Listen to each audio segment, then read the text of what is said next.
Welcome to Penrose Learning, where we make understanding easy. You start by verifying version alignment. Fabric Loader, Minecraft, and Sodium must match. Once done, put Sodium and any optimizer like Lithium into your mods folder. Then add a CTM-capable resource pack, not just a texture pack, into resource packs. You also need Fabric API if the CTM mod requires it. Make sure to enable vendor-specific options in your launcher profile.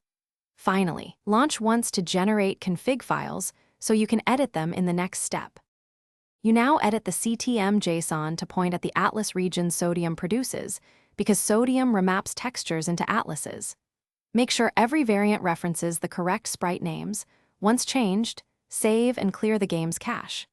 Next, tweak Sodium graphics options, lower sprite sheet packing, or disable aggressive atlas merging if CTM sprites break.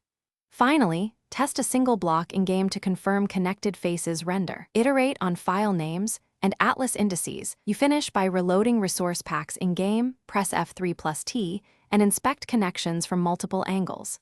If pieces still show seams or missing variants, reduce Sodium atlas packing or revert to legacy texture handling, then re-edit JSON references to match new atlas layout. Make sure to clear shader or caching layers if used.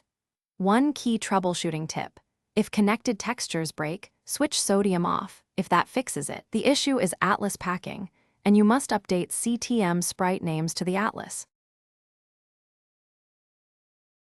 Thanks for watching. If this was helpful, leave a like and consider subscribing. See you next time.